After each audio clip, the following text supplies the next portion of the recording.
अस्सलाम वालेकुम, welcome to my channel Hina Aslam officials.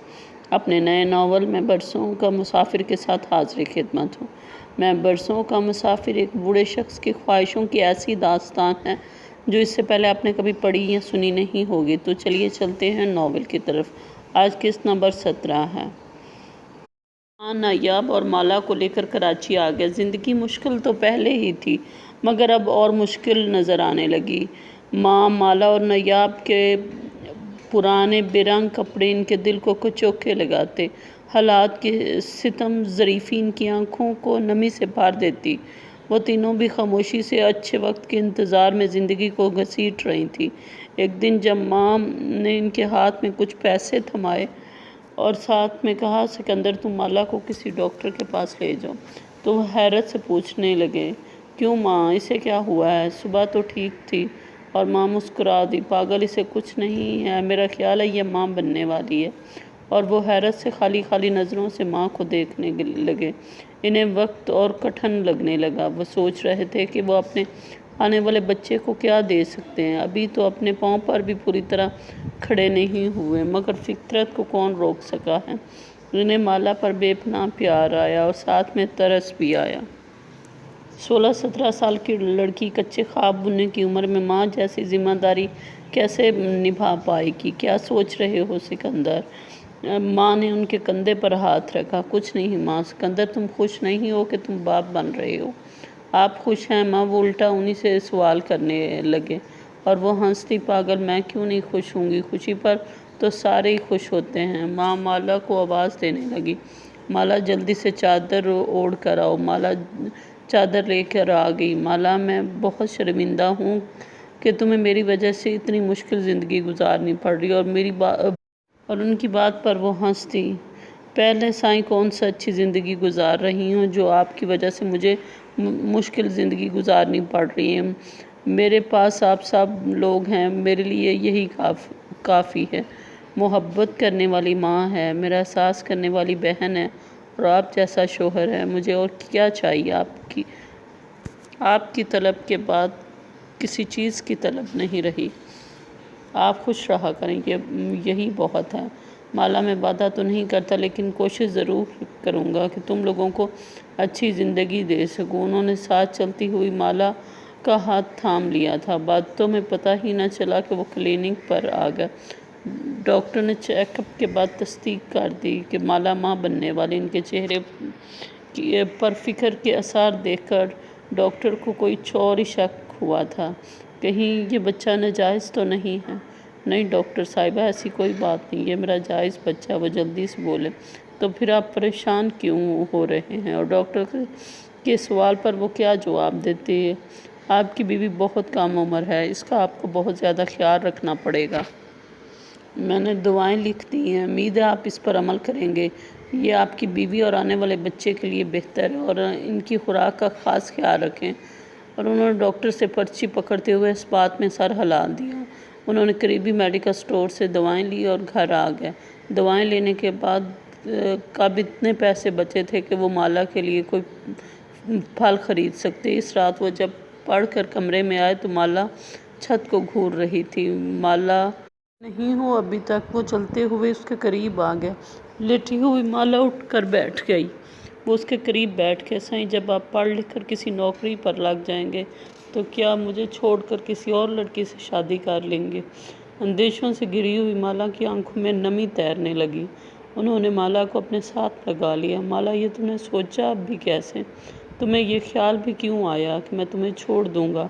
तुम्हारा और मेरा साथ तो सिर्फ मौत ही तोड़ सकती है। साईं, मैं दरबार के मजावर की नवासी और आप जैसे इंसान के काबिल कहाँ थी। ये तो आप लोगों की मेहरबानी कि आपने मुझे सहारा दिया, वरना बाबा की मौत के बाद मैं कहाँ जाती। साईं, मैं आपको कभी नहीं रोकूंगी कि आप दूसरी शादी ना करें, लेकिन साईं, मेरी इल्तिजा है कि मुझे ना छोड़िएगा। माला, तुम मुझ पर शक करने लगी हो। इस दरबार के मजावर से बढ़कर मेरे लिए और कोई मोतबर नहीं है। उन्होंने ही तो हमारी बेसहारा ज़िंदगी को सहारा दिया, और तुम मेरे मोहसिन की नवासी हो। तुम ये कभी मत सोचना कि मैं तुम्हें छोड़कर किसी और औरत का हो जाऊंगा। तुम ये अंदेशे अपने दिल और दिमाग से निकाल दो। تمہاری آنکھیں تو سمندر ہیں مالا، جو ان میں ڈوب چکا وہ یہاں سے نکل کیسے سکتا ہے؟ سکندر علی خان اس کے آنسو صاف کرتے ہوئے اسے گہری نظروں سے دیکھتے ہوئے بولے۔ وہ آنسوؤں کے ساتھ مسکرا اٹھ اور اس کی معصوم مسکراہٹ پر وہ بھی مسکرا دیے۔ سکندر علی خان آنے والے وقت سے بے تحاشا پریشان تھے۔ وہ یونیورسٹی آ کر بھی بے چین رہتے۔ یونیورسٹی کے احاطے میں بڑے سے درخت کے نیچے بیٹھے انہی سوچوں میں گم تھے کہ انہیں احساس ہوا کہ بابا سائیں نے ان کے کندھے پر ہاتھ رکھا ہے۔ سکندر علی خان کیوں پریشان ہو رہے ہو؟ وقت کے بدلاؤ کا وقت اب دور نہیں ہے۔ کبھی دیکھا ہے کہ ایک سا ہی موسم رہے؟ وقت بھی موسم کی طرح ہوتا ہے۔ یہ برے سے اچھے کی طرف سفر کرتا ہے تو اس میں اتنی پختگی آ جاتی ہے کہ یہ مزید بہتری میں اسے بڑی کشش محسوس ہوتی ہے اور یہ اس کشش کی طرف بھاگتا ہے۔ منزل کے قریب پہنچ کر ہمت کیوں ہار رہے ہو؟ بابا سائیں، حالات سے لڑتے لڑتے تھک چکا ہوں۔ مجھے یہ امید نہیں ہے کہ ایم اے اکنامکس کرنے کے بعد مجھے نوکری ملے۔ سکندر علی خان، اپنے بھروسے کو ختم مت کرو۔ بھروسہ رہے تو انسان قائم رہتا ہے اور جب یہ بھروسہ ٹوٹتا ہے تو انسان بھی ٹوٹ جاتا ہے۔ بابا سائیں ان کی بات سن کر انہیں دلاسا دینے لگے۔ میں سمجھ رہا ہوں سکندر علی خان، تم کیوں پریشان ہو؟ سکندر علی خان، جو جان اس دنیا میں آتی ہے وہ اپنی قسمت اپنے ساتھ لے کر آتی ہے۔ بعض دفعہ آنے والی کی قسمت بہت کچھ بدل دیتی ہے۔ تشکر کو تفکر میں مت بدلو۔ اس چیز کے لیے کیوں پریشان ہوتے ہو جو تمہارے اختیار میں نہیں ہے؟ ابھی بابا سائیں اسے دلاسا دے کر گئے ہی تھے، ایک نوجوان چلتا ہوا ان کے قریب آیا اور پھر ان کے قریب بیٹھ گیا۔ نوجوان نے مسکراتے ہوئے انہیں سلام کیا اور سکندر علی خان نے اس کے سلام کا جواب دے کر حیران نظروں سے انہیں دیکھنے لگے۔ میں تمہیں کئی دنوں سے دیکھ رہا ہوں کہ میں تمہیں کیسے جانتا ہوں۔ تم مجھے جانے پہچانے سے لگتے ہو۔ تم ہی تو وہ شخص ہو جسے میں کب سے تلاش کرنے کی کوشش کر رہا ہوں۔ تمہارا ایک نقش میرے دل میں نقش ہے۔ اگر میں بھولتا نہیں ہوں تو تم سکندر علی خان ہو۔ تم مجھے پہچانو یا نہ پہچانو لیکن میں تمہیں پہچان چکا ہوں۔ اپنے ذہن پر زور دو سکندر علی خان، تو تمہیں اپنا دوست فلک علی خان ضرور یاد آئے گا، جو تمہاری یاد میں تڑپتا رہا ہے، تمہارے لیے بے چین رہا ہے۔ اور سکندر علی خان کے دماغ میں ماضی کسی فلم کی طرح چلنے لگا۔ وہ بھی اپنی حویلی اور اپنے پیارے دوست اور چچا کے بیٹے کو کب بھول پائے تھے۔ سکندر علی خان نے انہیں گلے سے لگا لیا۔ سکندر، تم لوگوں نے پلٹ کر دیکھا ہی نہیں کہ حویلی پر کیا بیتی۔ فلک علی خان شکوہ کناں تھے۔ بڑی ماں کو تم لوگوں کی جدائی نے مار دیا اور میرے باپ کو تم لوگوں کی آہوں اور سسکیوں نے مار ڈالا۔ میرا باپ تڑپ تڑپ کر مرا ہے سکندر علی خان۔ ایک روڈ ایکسیڈنٹ میں وہ معذور ہو گئے تھے۔ دنیا کا کوئی علاج انہیں جاں بر نہ رکھ سکا اور وہ ایسے تڑپتے تھے لیکن چلتی ہوئی سانسیں نہ رکتی تھی اور نہ ان کا درد ختم ہوتا تھا۔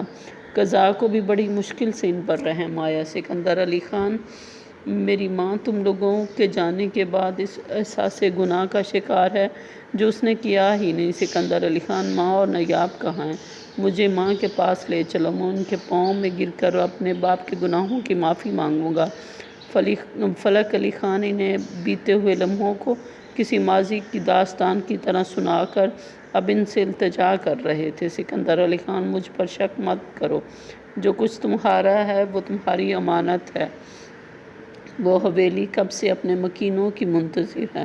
چلو سکندر علی خان، اپنے گھر چلو۔ میں اب تمہاری امانت کو مزید نہیں سنبھال سکتا۔ اپنی جائیداد خود سنبھالو۔ میں اپنی سنبھال لوں تو بڑی بات ہے۔ میں اپنی ماں کی قسم کھا کر کہتا ہوں سکندر علی خان، میں تمہارے ساتھ کوئی دغا نہیں کر رہا ہوں۔ میرا یقین کرو، میں بھی اسی یونیورسٹی میں پڑھتا ہوں، اردو ڈپارٹمنٹ میں ہوتا ہوں۔ چلو، میں ماں کے پاس جانا چاہتا ہوں۔ ان کی گود کی ٹھنڈک کو میں کیسے بھول سکتا ہوں؟ اٹھو سکندر علی خان۔ اور سکندر علی خان ان کی آنکھوں میں جھلکتی ہوئی محبت پر کیسے شک کر سکتے تھے؟ آج کے لیے اتنا ہی، ملتے ہیں اگلی قسط میں۔ اگر آپ کو میرا ناول پسند آئے تو لائک کریں، ویڈیو کو شیئر کریں اور میرے چینل کو سبسکرائب کریں۔ شکریہ۔